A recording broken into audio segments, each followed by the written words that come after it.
Salut, c'est Marco de Top for Phone. On se retrouve aujourd'hui pour la vidéo de déballage qui précède la vidéo de test du Wiko Lenny 5. Le Wiko Lenny 5 que vous voyez tout de suite devant vous, ou du moins dont vous voyez la boîte devant vous, eh bien c'est un mobile que j'ai eu l'occasion de vous présenter lors d'une prise en main que j'avais réalisée sur le salon professionnel, le MWC, qui s'est tenu à Barcelone en février 2018.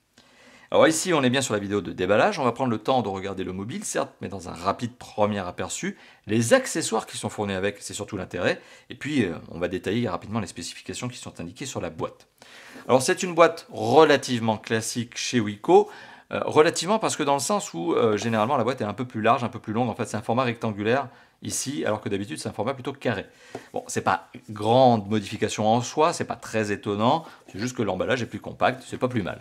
Le Wiko Lenny 5, donc, qui est fabriqué par Wiko. Wiko Design in France, Wiko se permet de le préciser, parce que oui, les équipes de design sont bien en France, il faut le souligner. D'ailleurs, je les ai rencontrées plusieurs fois, et je vous les ai même présentées, ces fameuses équipes. On a eu l'occasion de faire des interviews.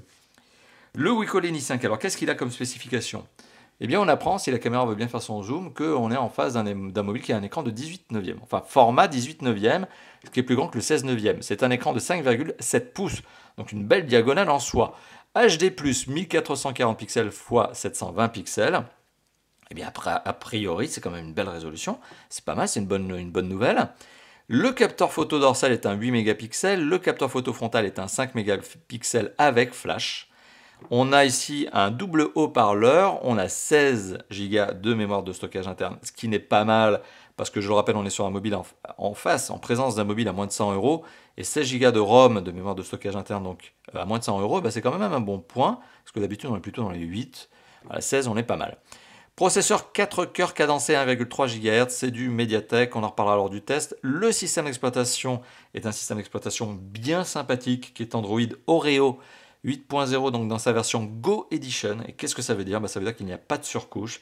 Ça veut dire qu'on est sur la version la plus pure, la plus stock d'Android, ce qui veut dire que le téléphone va à son tour disposer de toutes ses performances, ou le maximum de performances en tout cas, pour faire fonctionner les jeux et les applications, et non pas le système d'exploitation, parce que en fait, de soi, il n'est pas trop gourmand. Donc c'est une bonne nouvelle encore une fois de plus. Vous voyez, on est en face d'un mobile à moins de 100 € qui a de bonnes idées.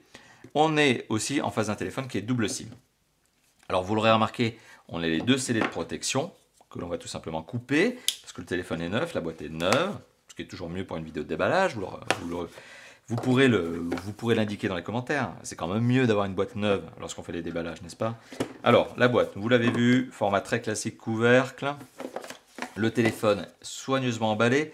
Berceau en carton sur lequel il est posé. On enlève le berceau parce qu'on va regarder les accessoires dans un deuxième temps.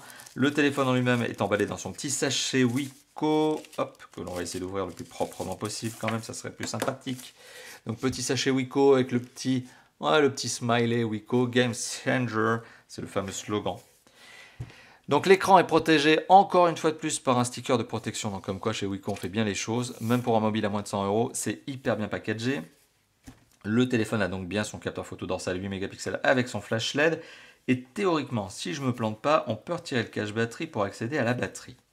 Alors comme je suis quelqu'un de très doué, très habile, voilà, je vais essayer de faire les choses proprement. Voilà, ce qui est le cas. Et vous l'aurez remarqué, il y a quand même une bonne nouvelle, c'est que par rapport à la génération précédente, celle de 2017, si vous la connaissez d'ailleurs, vous l'aurez remarqué, le cache batterie, je n'ai pas eu de difficulté à l'enlever. Il suffit de mettre son ongle et de tirer un petit peu et ça marche très bien. Donc c'est pas très compliqué en soi. Alors que la génération 2017, elle était vraiment trop difficile à ouvrir dans le sens où le cache batterie était vraiment trop clampé sur le téléphone, c'était même galère. Et bien là, apparemment, sur la génération 2018, Wiko a bien fait son travail et a compris que l'utilisateur en avait assez de galérer pour ouvrir le téléphone, ne serait-ce que ça. Et donc du coup, vous l'avez vu, je n'ai pas galéré, ça a été relativement facile. Mais une fois que le cache batterie est en place, je ne doute pas qu'il reste en place et qu'il ne s'enlève pas tout seul.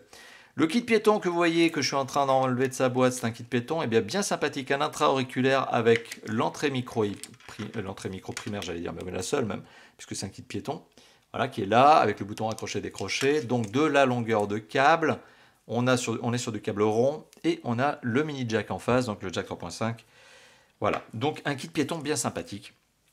C'est pas du kit piéton à 500 € ou plus, certes, mais ça vous évite, quand vous achetez ce type de téléphone à moins de 100 €, d'aller directement l'acheter à nouveau.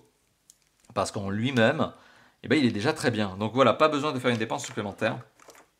Vous avez le kit piéton qui est là et qui est bien sympa. Le câble USB, micro USB, parce qu'on est bien sur du micro USB, pas de l'USB-C, mais ce qui n'est pas étonnant sur un téléphone à moins de 100 €. On est sur du câble rond, certes, avec de la longueur de câble. Donc ça doit faire du 1 mètre de long. On est sur un adaptateur secteur très classique chez Wiko, entrée USB, prise européenne. Et ici, si on regarde un peu, je pense que la caméra va réussir à faire son zoom peut-être, enfin j'espère. On est sur du 5 volts 1 ampère, donc on n'est pas sur une recharge rapide, on est sur une recharge standard. On est aussi sur de la petite documentation, ça c'est le guide de démarrage rapide pour vous dire comment qu'on met les cartes SIM, où on allume le téléphone, enfin bon voilà le bouton on off, etc. Bon, ça a l'air bête de dire ça, mais c'est toujours utile. C'est toujours utile parce qu'on n'est pas tous des utilisateurs expérimentés en smartphone Android. Parfois on a besoin d'une petite documentation, elle est là. Mais c'est une documentation de mise en démarrage, de démarrage du téléphone. Ce n'est pas une documentation qui va vous permettre d'apprendre à utiliser Android. Ça c'est autre chose. On a le Safety Book, sans doute le manuel utilisateur le plus inutile qui soit imposé au constructeur. Ce n'est pas Wiko qui a choisi de vous le mettre, hein, c'est simplement qui répond à des obligations légales. Et vous avez ce guide de safety, hein, le certificat, le guide de certificat avec les normes. Ok, c'est très bien, mais personne ne le lit jamais. Et je pense que les autorités ne devraient pas forcer les constructeurs à le mettre de cette manière-là, parce que c'est inutile au possible, c'est juste du papier pour rien. Mais bon, Wiko est obligé de le faire, bon bah soit. La batterie, ça c'est un point intéressant parce que la batterie est une batterie, vous l'aurez remarqué forcément, vous l'aurez compris, qui est extractible puisque j'ai ouvert le téléphone. Alors le téléphone est doté d'une batterie, et ça c'est encore un bon point, de 2800 mAh. On en reparlera lors du test. Batterie extractible donc qui plaît à certains puisque comme ça vous pouvez la remplacer, vous pouvez en acheter une deuxième en plus, comme ça quand vous vous baladez, vous avez 2 batteries de secours, ça vous permet d'avoir plus d'autonomie. C'est le modèle 3921 chez Wiko, il y a aussi une référence ici que vous voyez en bas. Très bien, ça c'est au cas où vous voulez acheter une deuxième batterie. Ok, et puis c'est bien tout parce que je crois que la batterie était dans ce petit sachet et qu'elle était sortie du sachet. Voilà, donc c'était la vidéo de déballage. Je vous le rappelle, du Wiko Leni, attention, Leni 5. Le Wiko Leni 5 est un mobile à moins de 100 €, qui est un mobile bien sympathique, franchement. Pour moins de 100 €, je trouve qu'il offre une bonne expérience utilisateur. Pourquoi je vous dis ça? Parce que je l'ai déjà pris en main avant même de le tester. Vous le savez, je l'ai pris en main en début d'année. Et c'était très convaincant. Et du coup, donc on en reparlera lors du test, mais mon premier sentiment est très très positif. Voilà, merci d'avoir vu cette vidéo. Bien sûr, je vous engage, comme d'habitude, à la liker. C'est un petit pouce bleu qui se met ici. À la partager, ça aussi, ça fait toujours plaisir. À la commenter, ça c'est encore plus sympa, parce que j'aime bien avoir vos réactions, j'aime bien avoir vos sentiments lorsque je fais une vidéo sur un mobile, et bien j'aime bien avoir vos réactions, donc c'est en dessous que ça se passe, hein, il y a une zone de commentaires. Et puis vous pouvez aussi vous abonner à notre chaîne YouTube, hein, si vous le souhaitez, pour être informé des prochaines vidéos, dont notamment la vidéo de test du Wiko Leni 5. Encore une fois de plus, merci d'avoir vu cette vidéo, et à très bientôt. Ciao, ciao.